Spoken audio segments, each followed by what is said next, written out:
नमस्कार, आप देख रहे हैं मंथन टुडे। मैं हूं आपके साथ उज़मा।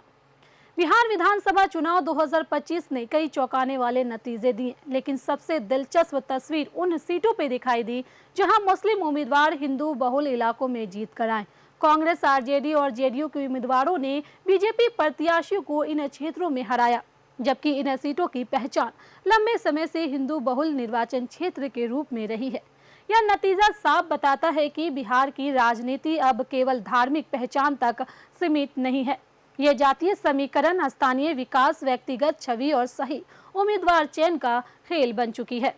चैनपुर, ढाका, बिस्फी, रघुनाथपुर और अररिया इन दिलचस्प बदलते राजनीति पैटर्न की सबसे बड़ी मिसाल है। सबसे पहले बात करते हैं कैमूर के चैनपुर की। यह हिंदू बहुल सीट है और यहाँ मुस्लिम आबादी महज 15% है, लेकिन इसके बावजूद जेडीयू के मोहम्मद जमा खान ने शानदार जीत हासिल की।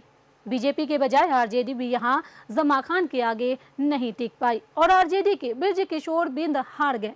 जमा खान की सबसे बड़ी ताकत उनकी पर्सनल पकड़ और बहु जातीय स्वीकार्यता है। पिछली बार वह बसपा से चुनाव जीत चुके थे और क्षेत्र में उनकी जमीन से जुड़ी छवि मजबूत रही।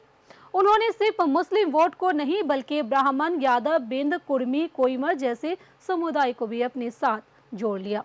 दूसरी ओर उनकी यह बात भी खूब चर्चा में रही कि वे हिंदुओं को अपना पूर्वज मानते हैं, जिससे उन्हें सांप्रदायिक खांचों से ऊपर उठकर मतदाताओं से जुड़ने में फायदा मिला। अब आते हैं ढाका पूर्वी चंपारण पर, जहां आरजेडी के फैसल रहमान ने बीजेपी के पवन जायसवाल को सिर्फ 178 वोटों से हराया। यह सीट भी हिंदू बहुल है, लेकिन यहां लगभग 32% मुस्लिम आबादी मतदाताओं को निर्णायक रूप से प्रभावित करती है। ढाका में 2020 में बीजेपी जीती थी, लेकिन इस बार फैसल रहमान की जमीनी पकड़, संगठन पर पकड़ और स्थानीय मुद्दों पर फोकस ने बाजी पलट दी। धार्मिक पहचान से अधिक यहाँ मतदाता कैंडिडेट की छवि और विकास के सवाल को प्राथमिकता देते हैं। साथ ही गठबंधन की रणनीति और वोट विभाजन ने भी फैसले को जीत दिलाने में अहम भूमिका निभाई।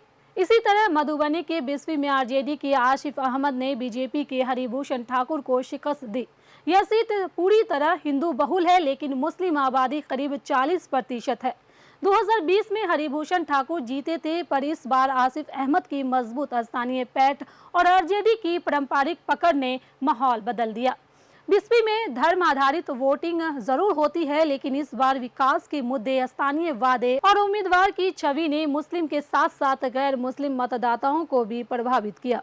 अब आते हैं सबसे चर्चित सीट रघुनाथपुर सिवान पर। यहाँ मुस्लिम आबादी महज 17% है, फिर भी आरजेडी के ओसामा साहब, जो मोहम्मद शहाबुद्दीन के बेटे हैं, आराम से चुनाव जीत गए। यह सीट हमेशा से राजद का गढ़ रहा है। यहाँ यादव मुस्लिम समीकरण बेहद मजबूत है और इस चुनाव में भी यही निर्णायक साबित हुआ। शहाबुद्दीन की विरासत का प्रभाव, ओसामा की पहचान और आरजेडी की संगठनात्मक मजबूती, तीनों ने मिलकर विपक्ष को दूर रख दिया। अंत में अररिया, जो सीमांचल का राजनीतिक केंद्र माना जाता है, यहाँ कांग्रेस के अब्दुल रहमान फिर से जीते और इस बार 12,000 से ज्यादा वोटों के अंतर से। अररिया हिंदू बहुल सीट है, लेकिन लगभग 32% मुस्लिम मतदाता इसे निर्णायक मोड़ देते हैं। इस बार 3 मुस्लिम उम्मीदवार मैदान में थे, कांग्रेस, जेडीयू और एआईएमआईएम के, लेकिन वोट ध्रुवीकरण, कांग्रेस की स्थानीय पकड़ और अब्दुल रहमान की लगातार जीत की छवि ने उन्हें फिर विजय बना दिया। इन सभी सीटों का एक ही संदेश है, बिहार का वोटर अब पहले से ज्यादा समझदार हो चुका है। वह धर्म देखकर नहीं, उम्मीदवार की साख, काम, सामाजिक समीकरण और राजनीति रणनीति देखकर वोट करता है। यही वजह है कि हिंदू बहुल सीटों पर भी मुस्लिम उम्मीदवारों ने जीत दर्ज की और बिहार की राजनीति में एक नया संतुलन उभर कर सामने आया। तो चलिए, फिलहाल इस खबर में इतना ही। बिहार की ऐसी ही राजनीतिक खबरों के लिए बने रहे मंथन टुडे के साथ। साथ ही हमारे चैनल को लाइक करें, सब्सक्राइब करें, फॉलो करें और निष्पक्ष पत्रकारिता देखना है तो देखते रहे मंथन टुडे। बहुत बहुत शुक्रिया।